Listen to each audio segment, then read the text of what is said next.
Hola, soy Sofía Pérez Benavente, estudiante del primer año del grado en Filosofía, y este va a ser mi trabajo final para la asignatura de Problemas Filosóficos, Poder y Opresión en O. Wicked como un desafío a la estructura social y moral del poder. Wicked es una obra que ha evolucionado desde las páginas de un libro hasta convertirse en un fenómeno global como musical y que ahora ha llegado a la gran pantalla. Pero esta historia no puede contarse sin hablar de su conexión con uno de los clásicos más queridos de todos los tiempos, El Mago de Oz. Esta nueva historia redefine los personajes y nos invita a ver la magia desde una perspectiva completamente nueva. Todo comienza con El Mago de Oz, el libro escrito por L. Frank Baum en 1900 y su famosa adaptación cinematográfica de 1939 protagonizada por Judy Garland. Este relato sigue a Dorothy y a sus amigos mientras enfrentan al mago y a la temida bruja malvada del oeste, pero ¿cómo llegó realmente la bruja a ser considerada malvada? Pues aquí es donde entra Wicked. En 1995, Gregory Maguire publicó Wicked: The Life and Times of the Wicked Witch of the West, una novela que reimagina la historia detrás del universo de Oz. Maguire nos presenta a Elphaba, una joven brillante, incomprendida y nacida con piel verde. A través de su vida, pues podemos ver cómo el sistema político y social de Oz, las diferencias entre las clases y la lucha por el poder moldean su destino.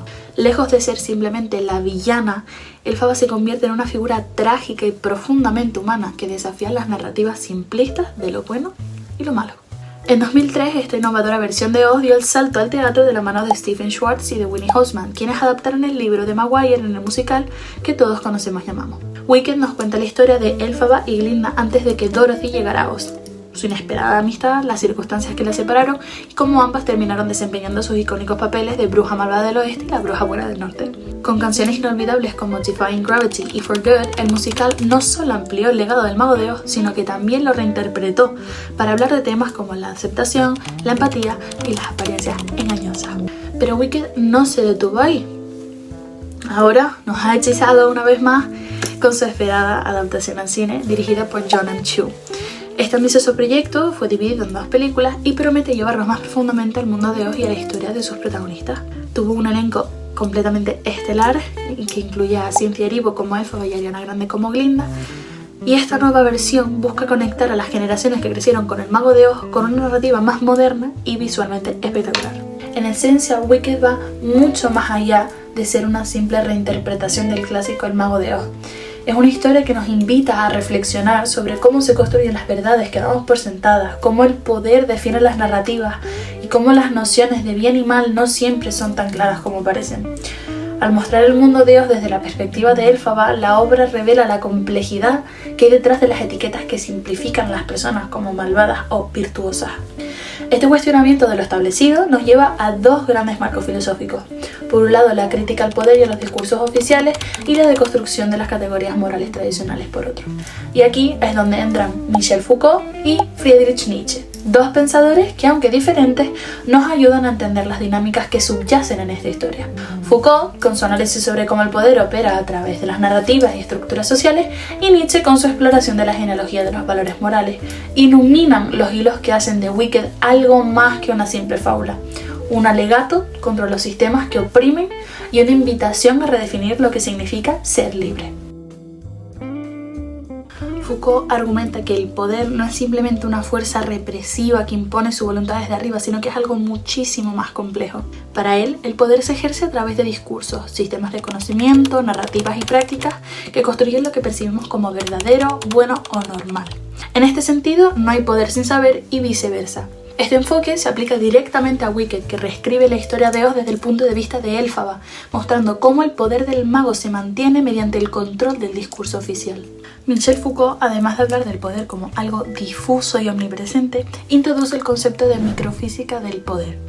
Según él, el poder no se limita a las instituciones políticas o las grandes estructuras, sino que está presente dentro de las interacciones cotidianas, en las relaciones humanas, en los sistemas de conocimiento. En Wicked esto se refleja no solo en la relación entre Elphaba y el mago, sino que también en las dinámicas sociales dentro de la sociedad de Oz.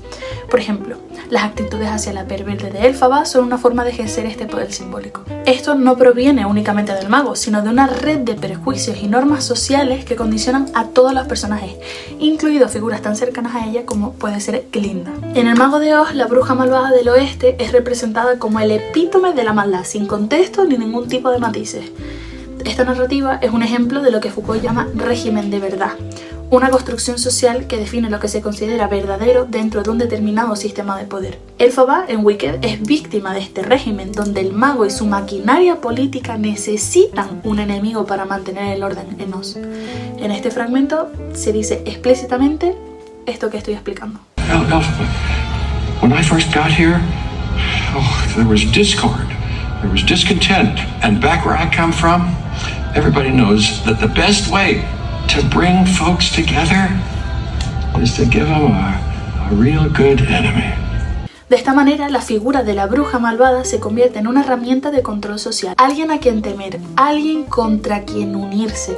Foucault también señala que el poder no solo reprime, sino que también produce. En Wicked vemos cómo el mago no solo reprime a Elphaba, sino que también produce una identidad para ella, la de bruja malvada. Este proceso de construcción de la identidad mediante el poder discursivo es central en la obra.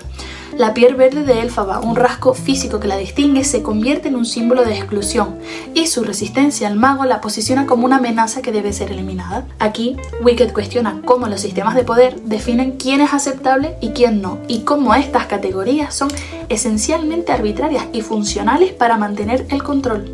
Además, Foucault introduce el concepto de biopolítica, que hace referencia al control de los cuerpos y las vidas de las personas por parte del poder. En Oz, la opresión no se ejerce solo sobre Elphaba como individuo, sino también sobre grupos enteros, como los animales parlantes. Su marginación y desanimalización, literalmente privándolos de su capacidad de hablar y pensar, es un ejemplo claro de cómo el poder regula la vida y decide quién tiene derecho a ser considerado plenamente humano y quién no. Otro concepto clave de Foucault es el de panóptico, inspirado en el diseño de prisiones de Jeremy Bentham. El panóptico simboliza un sistema en el que los individuos se controlan a sí mismos al internalizar la vigilancia, incluso si no hay un observador presente. En Oz, esta figura omnipresente del mago funciona como un panóptico ideológico. Aunque no aparece constantemente, su imagen y su propaganda están en todas partes, manteniendo a los ciudadanos de Oz bajo control y haciéndolos cómplices de su propia opresión. La construcción de la bruja malvada como enemigo público también actúa como una herramienta panóptica, haciendo así que se desvía la atención de las injusticias reales que suceden en Oz hacia esta figura simbólica de maldad. Foucault también desarrolla la noción de resistencia al poder, señalando que donde hay poder también hay resistencia. En Wicked, Elphaba reencarna esta resistencia, pero siguiendo la lógica Foucaultiana, su resistencia no es absoluta, ya que sigue operando dentro del marco de poder que intenta desafiar.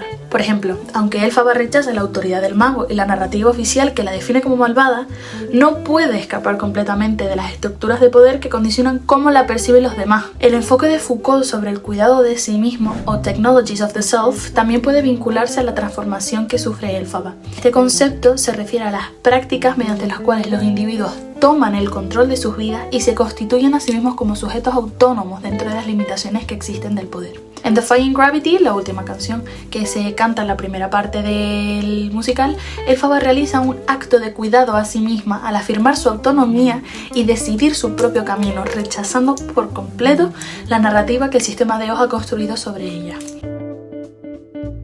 Nietzsche, la genealogía de la moral, argumenta que las categorías de bueno y malo no son universales ni eternas, sino que surgen de contextos históricos y relaciones de poder. Lo que consideramos bueno es a menudo lo que beneficia a quienes tienen el poder, mientras que lo malo es aquello que amenaza su autoridad. Esta perspectiva se puede aplicar perfectamente a Wicked, donde la bruja malvada del oeste es presentada como mala únicamente porque desafía el statu quo impuesto por el mago. En la genealogía de la moral analiza cómo las nociones de bueno y malo surgieron en las culturas antiguas, especialmente a través del conflicto entre lo que él llama moral de los señores y moral de los esclavos. En el caso de Wicked podemos interpretar que la moral de los señores está representada por el mago y su élite, quienes defienden lo que es bueno según sus intereses, es decir, obediencia, conformidad, aceptación de la autoridad, etc. La moral de los esclavos, por otro lado, podría reflejarse en los marginados de Oz, como los animales parlantes y, por supuesto, Elphaba, que rechazan la narrativa dominante y buscan transformar su posición de opresión en este espacio de resistencia. Un elemento clave en la filosofía de Nietzsche es su crítica al resentimiento, que él identifica como la base moral de los esclavos. Según Nietzsche, este resentimiento surge cuando los oprimidos no pueden expresar su fuerza directamente, por lo que revierten los valores de los poderosos presentándolos como malvados. Sin embargo, en el caso de Wicked, Elphaba no actúa desde el resentimiento, ya que su resistencia no se basa en odiar al mago o a los ciudadanos de Oz, sino en su propia búsqueda de justicia y autenticidad. Nietzsche también introduce el concepto de transvaloración, es decir, la posibilidad de redefinir los valores dominantes. Esto es precisamente lo que hace Wicked. Toma a un personaje tradicionalmente considerado malvado y le da una nueva interpretación, mostrando así su complejidad, sus luchas y su humanidad, al fin y al cabo. En este sentido, Elphaba suele ser vista como una figura nietzscheana, alguien que no solo resiste el poder, sino que también busca trascender las categorías morales que la han oprimido. En este aspecto conecta a Elphaba más con el ideal de Übermensch, el superhombre nietzscheano, aquel que tiene el coraje de crear sus propios valores en un mundo donde las viejas narrativas ya no funcionan. Elphaba, especialmente en el musical, encarna este ideal en la icónica canción Defying Gravity. Al decir desafiar la gravedad, Elphaba no solo se enfrenta al sistema del poder del mago, sino que también toma control de su propia narrativa, rechazando así las etiquetas de buena o mala para construir su propia identidad. Otra idea nietzscheana bastante relevante en esta obra es el eterno retorno. Aunque este concepto puede interpretarse de múltiples maneras, una lectura interesante en el contexto de Wicked es como las narrativas de maldad y exclusión se repiten en la historia, como si estuviesen siempre condenadas a regresar. Elphaba rompe este ciclo al desafiar activamente la narrativa impuesta sobre su identidad, marcando así un punto de inflexión en esta repetición eterna. Además, Nietzsche subraya la importancia de la voluntad de poder, una fuerza que es inherente a la vida y que impulsa a los individuos a superar sus límites y afirmarse en el mundo. En Wicked, Elphaba ejemplifica esta voluntad de poder al rechazar tanto la autoridad del mago como de las expectativas de la sociedad previamente mencionadas. Al volar por primera vez, literalmente se eleva por encima de las limitaciones físicas y simbólicas que la han mantenido oprimida, afirmando su derecho a existir según sus propios términos. Además, Nietzsche nos invita a cuestionar las verdades heredadas y a abrazar la incertidumbre. Esto es fundamental en Wicked, donde la historia nos muestra que la supuesta verdad de quién es bueno o malo no es más que una construcción. Nietzsche nos diría que esta deconstrucción es un paso necesario para liberarnos de los valores impuestos y empezar a crear nuevos significados, algo que Elphaba encarna al resistir las categorías que intentan definirla. Foucault y Nietzsche, aunque distintos, comparten una preocupación por cómo las estructuras de poder construyen la realidad. En Wicked, estas dos perspectivas se entrelazan. Desde el análisis de Foucault vemos cómo el poder del mago opera a través de discursos que definen la verdad y construyen la identidad de Elphaba como mala. Desde Nietzsche comprendemos cómo estas categorías morales son el resultado de luchas de poder históricas y cómo Elphaba, al desafiar estas narrativas, se convierte en una figura transgresora que revaloriza lo que significa ser buena o mala. Ambos filósofos nos invitan a cuestionar las narrativas oficiales y a desafiar las categorías impuestas por el poder y a reconocer que, como en Wicked, la maldad y la bondad son muchísimo más complejas de lo que parecen a simple vista. En última instancia, la obra nos lleva a reflexionar sobre cómo construimos nuestra percepción del mundo y cómo, al igual que Elphaba, podemos resistir y transformar estas narrativas que nos limitan.